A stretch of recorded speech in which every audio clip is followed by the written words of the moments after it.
we did and make it double.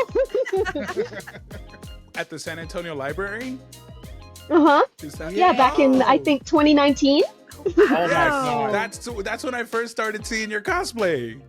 I would see it awesome. on Instagram, and then I saw it in person at PopCon, and I was like, Oh boy, Texas heat on the Riverwalk in September. I love this. So it slowly started like sliding off my face at the con, and that was my competition piece. welcome everybody to Con Culture Podcast. We have an amazingly talented guest who's also extremely patient, because much like our last guest, they asked to be on the show a year ago, and we're great with email responses and scheduling, so it took 12 months. 12 months to get 12 months to get here, but I'm super excited to welcome Bluebonnet Cosplay to the podcast. Please introduce yourself to the people. My name is Astin. I'm also known as Bluebonnet Cosplay, or Blue. I am a wig stylist specialist and a cosplayer from North Texas. I never knew what region of Texas you were from, because I see you at Texas cons. Like, I've seen you in San Antonio, I've seen you at Dallas, and it's always like in passing and at a distance. And I'm a longtime fan on Instagram of your page. So it is great to finally have you on the podcast. Your cosplays are amazing. I think you have one of the best Attack on Titan cosplays I've seen. I'll be bold and say that. And you've been doing it for a long time, consistently, high quality cosplays. So super excited to have you on the show. My first question to you is, what is your cosplay origin? How did you get into cosplay? So first of all, thank you so much for mentioning my Attack on Titan cosplay. That is my literal favorite cosplay ever, and nobody ever mentions that one. It makes me so sad that nobody mentions that one as their favorite. And I'm like, that was, I think, one of the first ones I saw. Exactly. I love Armin. It looks so great. The Armin is amazing, and I see you do that one a lot, or at least I did back when I first saw you on Instagram. I was like, I love this Armin. Like, it is so well done. And the photography sessions you do with it, because it looks like you've done multiple photo shoots in that cosplay. Yes. And they always look spectacular. So yes, I'm sorry for interrupting. I just cheesy. No, that's okay. Thank you so much. But yeah, actually it started with Armin. So it's really funny that you mentioned that one. So I was a huge fan of Halloween back in the day, and I've told this story multiple times, like on my YouTube, I've told it on like my Instagram, my TikTok, all of it.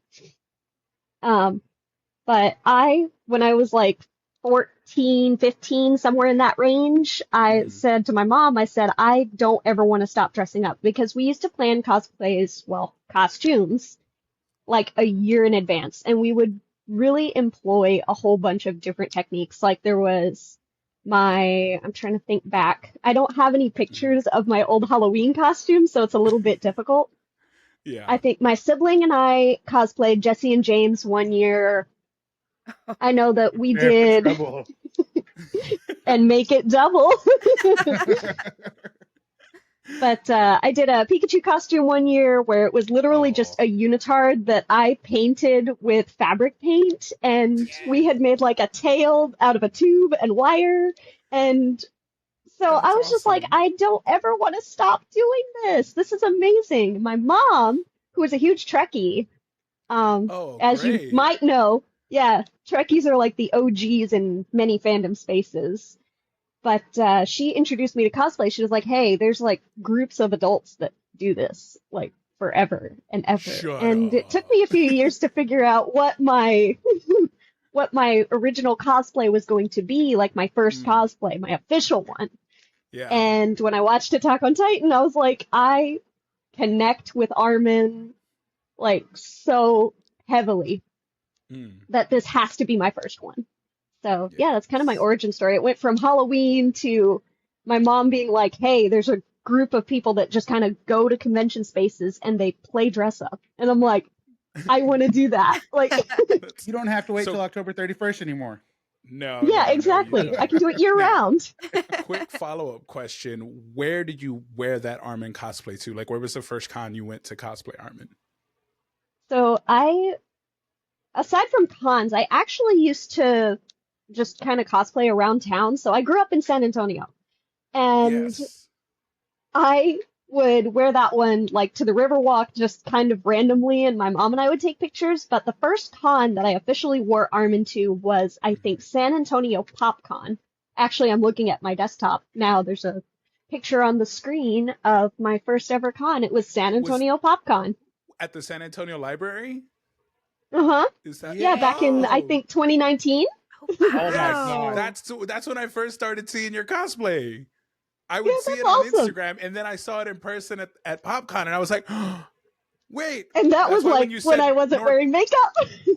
That's why when you said North Texas, I was like, but I remember, I don't know what region of Texas she lives in. Yeah, I moved up here recently, so I grew up in San Antonio, though. Most of my life has been down in San Antonio. That makes perfect sense. Okay, now my brain is starting to connect the dots. We're kind of clicking there. Yeah. So Trey, what is your question? So I like to ask this one to every cosplayer. If money was not an option, resources were not a problem, what is your dream cosplay? This is like so oddly specific, but have you seen Rick and Morty? Yes, I love Rick and Morty. So I want to do the version of Rick where he's like got the crow horse and everything, the Rick and Two Crows episode from season 6. Please. I really want to do that with like full foam, full LEDs, full like Real everything. crows. And then a crow horse that like as you pull it, it says crow horse, crow horse, crow horse. The Buster Blader and everything. I want to do that version of Rick. Yay! Oh my gosh. Based off your past cosplays, I would have never guessed that, but also No, exactly. hearing about your skill level, Rick. how complex that build would be, I'm like, of course she would pick the most complicated cosplay she could do. That. It would be so cool. Ever since I saw that episode, I was like, I want to do that. Like, it's a goal of mine. It's going to be so good. I want to do it like for a competition. That would be so good. Oh, you would crush. If it's not first place, we burn the show. Like, we riot. We riot for sure. It all goes I would riot. We riot at dawn. Just give us the signal. Horse. Give us the signal. Exactly. We ride our crow horse at dawn. That would be yelling crow horse. Crow horse. Crow horse. Krista, what question do you have? So, here at Con Culture Podcast, our motto is cosplays for everyone, and we try to, uplift people, give them the confidence to just start cosplaying and put that cosplay on, regardless of what you look like. How has cosplay helped you in your confidence level? Like, how has that journey looked for you with cosplay? That's actually a really great question. I have eczema, so that's really my biggest thing. I wanted to cosplay. Another really great cosplay that I really wanted to do for a long time was Envy from Full Metal Alchemist. But because of my eczema, I didn't want to show my skin. So I did a lot of Armin, where he's fully covered. I still do because I'm not very comfortable showing too much skin. But Envy, I swear Envy just takes over now. It's the best thing ever since my eczema's healed. But that's amazing. That's my biggest thing, though. I mean, I've never had any crazy experiences with people saying, "Oh, you can't cosplay because this." I mean, that's just me personally, though. And I love you had a supported parent too. You had a Trekkie for a parent. So if ever there was a support system needed, a Trekkie is the perfect parent for cosplayers. Yeah. Yeah. Well, my mom has been my biggest supporter throughout this whole thing. I mean, my dad didn't fully understand it, but he was there. He was just kind of great. Yeah. This is fantastic. No problem. I like this. You do your thing. But my mom has always been and I mean, actually at this point, my dad has been suggesting cosplays to me, but that's another story. You would look really cool as this one right here. I don't know who Yeah, they I mean, are, he but recently you would look really cool. You need to do he recently suggested Korra. Korra? Because he's been watching Legend of Korra, and I'm yes. Cool, I guess. Do it. But yeah, that's my biggest insecurity, honestly, and that's why I wear a lot of long sleeves and stuff. But I mean, my eczema's healed at this point. It's great. Yeah. But that's great to hear. That's so awesome. now that it is, and you feel a little more comfortable in those type of cosplays, what is a cosplay that maybe is on your cos plans or you're looking ahead and excited to hopefully do in the near future? So actually, I don't really have any that like show skin. Envy was my biggest one. I mean, I don't do a lot of like feminine cosplays. The most like female cosplay that I'm doing is this year I'm doing Racing Miku, which is really not very clothed, but I'm wearing Yeah. tights because I'm not comfortable with that. Yeah. Yeah. No. So, Gotta do what you gotta do. yeah. I mean, Yes, I I think- tend to cosplay characters like Muichiro, Giyu, Armin. They're all like fully clothed male characters, just because that's what I'm comfortable with. But Mhm. yeah, I don't know. Even Nezuko, like I wear tights and shorts. So Yeah, I think that's a common misnomer is that you can't do those cosplays if you don't go for it. But yeah, there's tights. There's methods to do it around it. Mhm.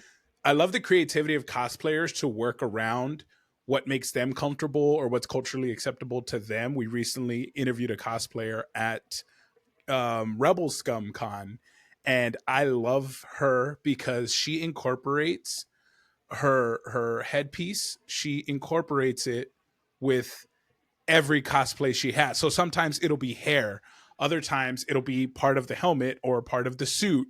Like it's just incorporated in different ways to align with her culture and with the cosplay. And it's just so creative. So if you are a part of a community or don't feel comfortable showing skin, please know that you can put whatever spin on a cosplay that you want. It's your fan art. mhm. As Night Mage says, it's your fan art. Please don't let that hold you back from doing that cosplay of that character that you want to, because you can put your own sauce on it. You can make it what you want. A question that we ask at Comic Cons a lot, we ask it to people we run into and cosplayers we run into. Do you have a cosplay story where the build almost broke you? Like whatever cosplay you were putting together, something went terribly wrong and you were on the verge of throwing that thing out of a window. Do you have any stories where our cosplay almost broke you? I don't have one where while I was making it, it almost broke me, but I Okay. do have a horror story about a competition piece at a convention. I'm going to take that. And Let's hear it. yeah, this is like the worst one I've got. It's really not all that bad in hindsight, Uh-huh. but In the I moment, though. cosplayed. Yeah, no, it was great, but it was like awful. I decided to cosplay Dobby from My Hero Academia back in Oh, I love that. 2022. And it was so cool. I was like, I had this great idea because I'm lazy and I don't want to do the makeup every single time. So I made a prosthetic head, face piece and prosthetic arm pieces. Ooh, Oh, that's that's smart. cool. Everything seemed to be going fantastic. I tested everything out. I tested my adhesive. I tested everything meticulously, but I did not test it in extreme heat.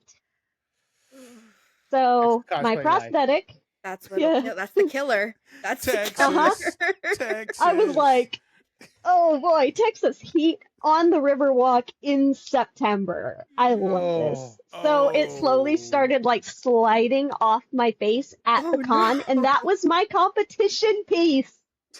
So Oh I no. was in tears trying to like call my mom, who's up here in North Texas, going, hello, Yeah. my thing is falling apart. What do I do? Oh. And I had to like try to Uber back to the hotel room, stick it back to my face, tried to Uber back, was late to the prejudging. Thankfully, they were so understanding. Thank you, San Japan staff. They are amazing. And they bore with me while I was That's like in awesome. tears outside of the Oh. prejudging room. Oh no. Yeah, it was awful. And then I get to the competition and I just didn't want to do it anymore. But I had these like silk fans, so of course I was like, I need to perform this now because first and foremost, I am a performer. I was a dancer for 5 years professionally, so that's my thing. I love to perform. I love going on stage doing that. So That's whenever I amazing. did that, I was just like, you know what? Let's just go on stage. Let's perform it. Let's just get it over with. Get her done. I have since sold Dobby because it horrifies me to think about. I did And end you up still live redeeming in it later, Texas. but it was like, eh. Yeah. Yeah, You we also know still live now. in Texas, so it's just gonna be like. But at least you learned something now. Yeah. through that- Right. Through that, so everything's a learning experience. That's the winter Yeah, well, and cosplay that's my now. biggest thing. If I tell people, if you make a mistake, just learn from it. Yeah, it's going to be horrifying in the moment when your cosplay is slowly like sliding off your face, but at least you know in the future, don't do that. Do it Yeah. another way. Or Make come sure that you have a prepared, have connection fans. in the back of your neck or something. Yeah, have fans, have a different type of glue, anything. Yeah. Like, Yeah. you There's learn so from many those other solutions. experiences. Yeah, you definitely grow as an artist and as a creative when you make those mistakes. I think people are terrified of making the mistakes, and like you said, in the moment it's horrible, but afterwards you generally have good lessons, and then you can help. The beautiful thing about it, you can help other people when you see them headed to Yes. make that same mistake. You're like, no, hold on, if you do that, this will happen. Trust me, I've done it. Like, this is how you want to do it, this is how you want to avoid it.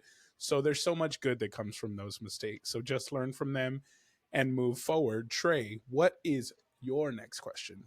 Speaking of mistakes, we have a very popular series. I'm sure you've seen it on our social. Do you have a cosplay that gets mistaken for another character when you wear it?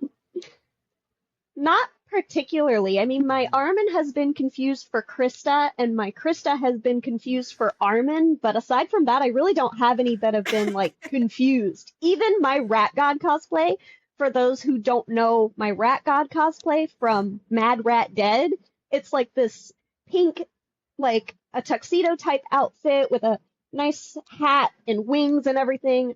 I really thought that I was going to get confused for the Vocaloid Gumi, but I didn't. That's So a I plus. was That's a pleasantly win. surprised. Yeah. A You win know? is a win. I also never have the a ones you feeling my think. Aeolus is going to get confused for Zelda this year, but that's another story. We get so Yeah. many We'll see. cosplayers mistaken for Zelda. It's like, oh, guy with sword and yellow hair. Or That's him. Link. It's, Link yeah. is the biggest, Yeah. the number one mistaken like character. They see Yeah. blonde wig, Link. They see green, Link. They see big sword, Yeah. Link. Link. Yep. That's how it Crazy. goes. It's crazy. Now, Krista, what question do you have? I would love to know if you've had like your most memorable experience at a con in any cosplay. In any cosplay. Whether it's with like maybe somebody who has been viewing your content forever, or another cosplayer, or just one of the most memorable ones. So I have a lot of really good memories, especially I work with children a lot, so that's like my biggest thing is I try to keep my content kind of kid friendly, kind of on the less adult side, except for Gyu. The one exception. Yes, he is the one exception, but yeah, no, I kind of try to keep my stuff kid friendly, but a lot of times I will get like, especially as Nezuko, I get a lot of kids come up to me and they absolutely love seeing their favorite characters come to life. And that is honestly the most magical thing because I just turn into whatever character. I used to cosplay Miraculous Ladybug a lot as well. And I even mastered the voice. So when these kids would ask me, "Where's your yo-yo?" I'd be like, "Well, I think Cat Noir actually has it somewhere else." And, That's perfect. It was Oh my so god. great, and the kids fell for it. And I was like, you made I that love it. kid's day. Probably his whole like weekend there. That's awesome. Yeah. So Going that's back to my school, favorite like, thing is you'll just never working know with the who kids. I met this weekend. You aren't gonna believe Yeah. it. The playground Well, talk epic Yeah. the next week. Yeah. 100%. So much me. Like, oh, you met Ladybug? Yeah. Yeah, I did. I need to bring her back. So I you think say that you're would be you're great. Really you're a good. dancer, but were you also in theater? Like you just fall into these characters so like easily. Were you also like theater or a character performer at any point? So Or- I was mainly ballet, but I Okay. focused on a lot of the character roles. So I was like the Sweet. maid in the Nutcracker. I was Grandma in the Nutcracker. I was like a Fandango lady in Don Quixote, which, some of these names are probably going to just sound like words to y'all. But yeah, stuff like I that. So know. I would be, Awesome. I always wanted to be like Drosselmeyer and Mother Ginger in the Nutcracker, where they were like super animated, super like big character actors. Okay. So I use a lot of that experience and I take that and I put it into my cosplays. So like some of my cosplays, I'll really just turn into another character. And I feel like Yeah. that's half the fun for me is turning into whatever character I am. The That play makes part of total cosplay. That's sense. awesome. I love Yes. it. Yeah. Josselmeyer? Okay, now you're just making stuff up. Like, I don't believe that's real. Fake name. Nah, Fake he's the cool name. uncle. We love Drosselmeyer. So, I know we're gonna make like 2 dancers very happy. Yes. right? Just the two core. I know him. Like, I know that. Oh my God. Yeah. I was in Nutcracker too. No. So one last question from me. What cons are in your future? Like, where can we see you next? Do you have any con plans for 2025? So my last convention for 2025 that I currently have planned is San Japan. That's next weekend as of recording this video. Yes. I'm going to be competing Aeolus from Epic the Musical. So, yeah. I'm so excited for huge that. Epic the musical nerd, and I cannot wait to see that. Oh my god! It's going to be Yeah. so good. Oh, I'm gosh. so Unfortunately, excited. we're I gonna have have been to- hand beating it.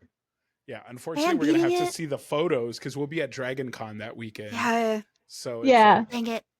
she We'll finally catch it comes on your back and we Instagram, missed though. it. That's okay. Yeah. No, y'all are good. My Instagram and my Dang it. TikTok are going to have all the stuff. So, That's- yeah. We'll be That's all so up in those good. comment sections. Mhm. We And will you be- know I'm going to post the competition thing afterwards and be like, look, I did it.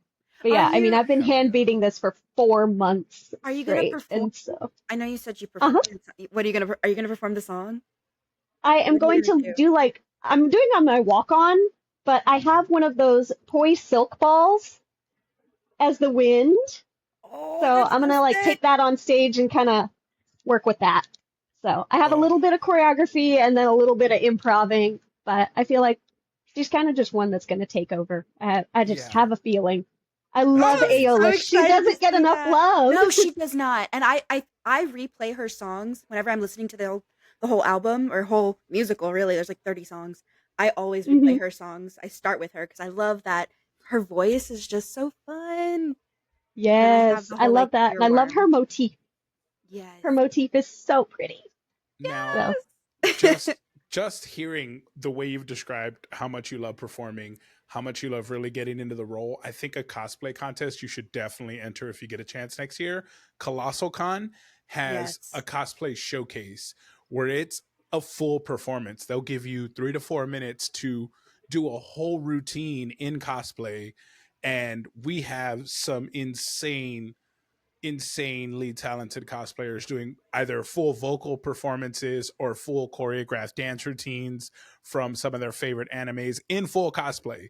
I think you would crush that competition. One of the best And- crowds too. It's amazing. Oh, They're most so supportive hyped crowd. up. Mm-hmm. Yeah. Every single person who gets on stage gets So much love. full on cheers. Like, they are screaming at the top of their lungs almost through every performance, like throughout the It's like entirety of the stage fright. Who is she? Don't Yeah. know her. I know, right? Mm-mm. It's the most welcoming Oh, that's crowd. awesome. Yes. And we're actually going to be posting the full cosplay contest on our YouTube channel if you do want to see some of those performances. But you'll hear the crowd. That's all you're going to hear probably is Mhm. how loud the crowd is screaming at the top of their lungs, and just so supportive because you can tell some of these The performers host at get one on point were like, stage. "Oh, are you a fan of that fandom?" It's like, "Okay." Oh my god! Yeah, it's so much fun. I can't say enough good things about Colossal Con, but I think you would crush that, and it would let you get your performance out, like do a Mhm. full on Oh, yeah. performance. I think you would. Oh, that would be amazing in so that. fun.